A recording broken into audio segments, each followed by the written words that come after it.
abalada pela Segunda Guerra Mundial, quando todos os valores éticos, até mesmo os valores morais que são individuais, se viram destruídos pelas forças das armas e das ideologias totalitárias, esse direito, que num primeiro momento serviu para justificar a mortandade do nazismo, do fascismo, num outro momento serviu de forma subversiva mesmo, para poder pensar um outro Estado, um outro modelo de organização política e também construir uma outra ideia de pessoa. Porque assim como disse o Júlio, a sexualidade é uma construção social, nós, pessoa, também somos uma construção. Para a biologia, nós somos um conjunto de interação de aminoácidos. Eu estava preparando a minha tese de doutorado, estava lá estudando a biologia, metendo as caras, tentando entender o que é para a biologia a formação do sujeito, a termodinâmica, a interação das bactérias. Nós somos, a pessoa para a biologia nasce da bactéria. A pessoa para a medicina é também uma construção. A pessoa para as religiões nasce, nas religiões judaico-cristãs, nasce de um ato divino do ser, que cria o homem à sua imagem e semelhança. A pessoa para o direito vai nascer reconhecida em si um elemento que lhe é intrínseco, que é a dignidade da pessoa humana. A partir da Segunda Guerra Mundial, nós somos concebidos pelo direito, e isso está explicitado na Declaração Universal dos Direitos Humanos, como sendo um ser único, que traz em si algo que lhe é inerente, que não se pode ser vendido, negociado, arrancado, a que chamamos de dignidade humana. Só que esta pessoa, construída pela biologia, pela ciência, pela medicina, pelo direito, pelas religiões, ela não se realiza por si. Se depender apenas dessas construções, fica no campo filosófico.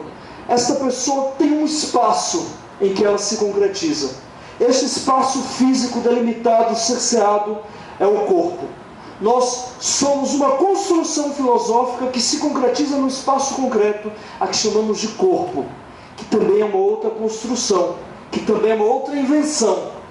Nós somos aquilo que a sociedade projeta, aquilo que os nossos desejos projetam, aquilo que nós desejamos ser, aquilo que não somos, porque também somos o que não somos. E toda essa tentativa de ser, ela se exterioriza, ela se concretiza, se torna um elemento concreto no espaço físico, que chamamos de corpo.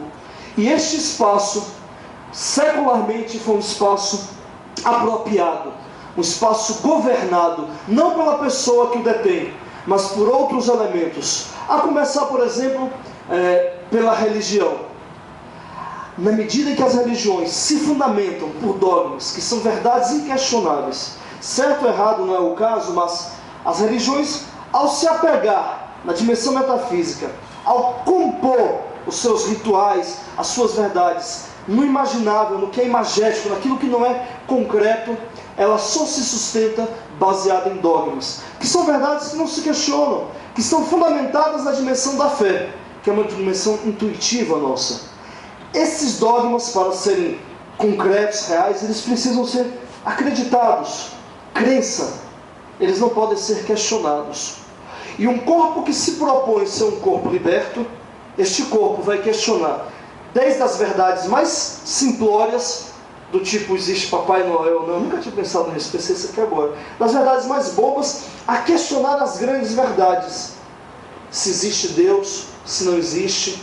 Outro dia eu estava conversando com um amigo que é da área de matemática, e ele me dizendo que o universo é uma matéria em constante evolução, em expansão, melhor dizendo. E aí a gente ficou pensando, ora, se existe expansão, algo que expande para... existe um limite. Quer dizer, eu estou expandindo para além deste meu limite. O que tem depois do limite do universo? A gente ficou quebrando a cabeça numa loucura de tentar imaginar o que vem depois do universo, o que é.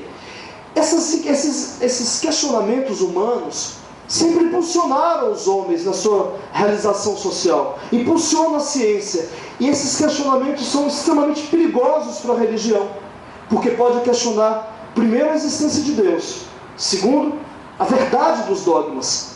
Então, para as religiões, no primeiro momento, era indispensável controlar este corpo pensante.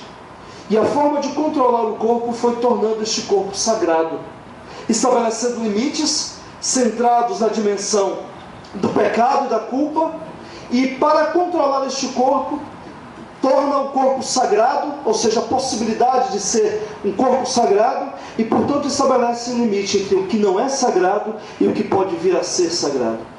O corpo da religião é o corpo consagrado. É o corpo em que, aliás, está escrito na Bíblia, não vou me lembrar agora qual é o versículo, mas que diz que afinal não sabeis que o seu corpo é a morada do Espírito. 1 Coríntios, a morada do Espírito, não é 1, é 25.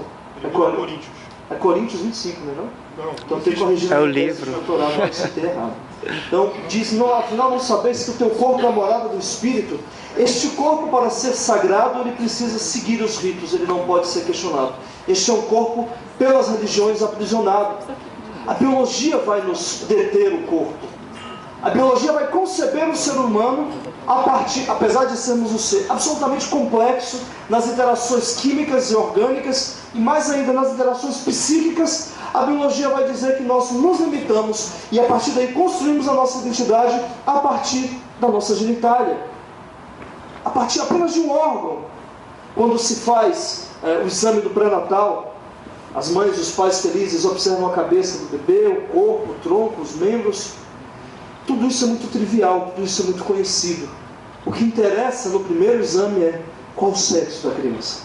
E a partir daí definimos imediatamente, e o sexo é uma abstração do reconhecimento da genitália.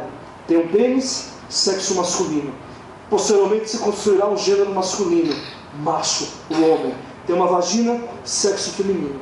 A partir daí está definido o nosso papel na nossa sociedade.